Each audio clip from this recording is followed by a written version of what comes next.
Kemudian tujuan Maulid sendiri itu yang pertama itu adalah ungkapan atau ekspresi gembira dan senang atas lahirnya Nabi Muhammad SAW. Dan ini yang diambil sebagai dasar oleh Ibnu Hajar dalam Syarah Fathul Bari atau syarahnya Sahih Bukhari. Di mana dalam kitab Fathul Bari juz 9 halaman 145 beliau beristidlal dengan mimpi yang dialami oleh Said Abbas setelah meninggalnya Abu Lahab, di mana kesimpulannya bahwa Abu Lahab itu setiap Senin itu diringankan siksanya di neraka dengan sebab kegembiraan yang beliau ekspresikan ketika kelahiran Nabi Muhammad SAW dengan jalan memerdekakan budaknya yang bernama Suhaibah. Sehingga Imam Ibnu Hajar dalam dawuhnya itu mengatakan bahwa ini diperkuat oleh Al-Hafidz Samsuddin Muhammad Ad-Dimashqi, itu mengatakan bahwa orang kafir saja yang dengan kegembiraannya atas kelahiran Nabi itu dibalas oleh Allah dengan diringankan siksanya, apalagi kalau yang merayakan itu adalah orang yang beriman, percaya kepada kenabiannya Nabi Muhammad SAW.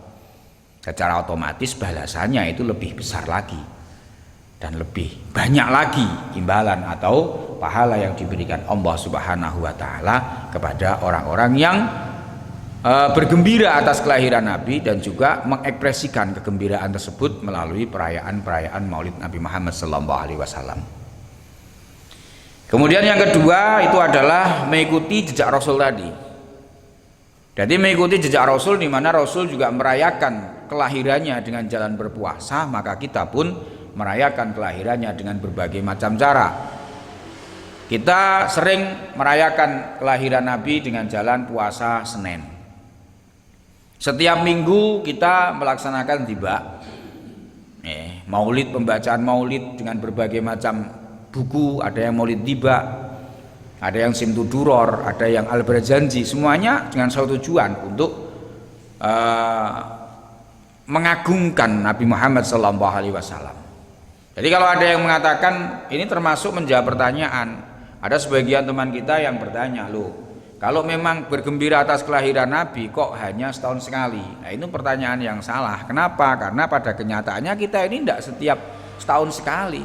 Kita ini tiap minggu, rata-rata di desa-desa itu tiap minggu itu semuanya membaca tiba, membaca berjanji dan sebagainya. Artinya bahwa klaim itu salah. Bahwa kita ini setiap hari kita baca sholawat. Ketika kita membaca sholawat tujuannya apa? Karena kita bergembira kepada Nabi Muhammad SAW. Jadi kita ini bergembira atas kelahiran Nabi Muhammad SAW itu setiap saat, setiap hari. Ada yang diekspresikan dengan tasyakuran, dengan berkumpul membaca bersama setiap minggu. Nah kemudian maulid atau bulan maulid itu hanya menambah dari apa yang sudah kita laksanakan secara rutin tadi.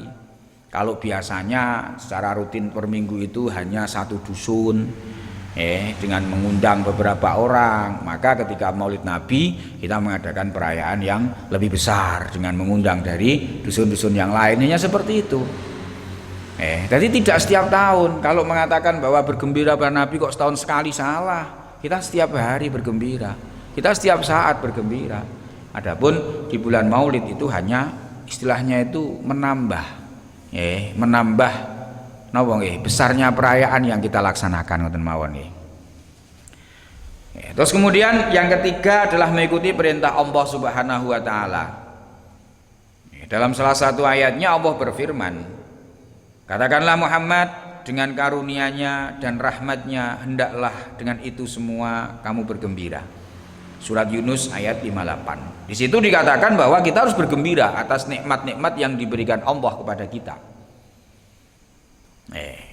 Salah satu ayat yang lain seperti wa amma bi ni'mati rabbika fahadits, terhadap nikmat-nikmat Allah perlihatkanlah kegembiraanmu atas nikmat yang diberikan Allah kepadamu.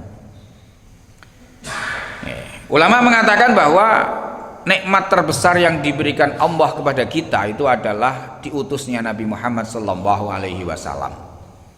rahmat terbesar yang diberikan Allah pada kita ini adalah diutusnya Nabi Muhammad SAW, sehingga Nabi Muhammad dikatakan rahmatan lil alamin. Nah, sehingga kalau dalam nikmat yang kecil saja kita diperintahkan untuk bergembira, apalagi terhadap kelahiran Nabi Muhammad SAW yang merupakan nikmat terbesar yang diberikan Allah kepada umat manusia.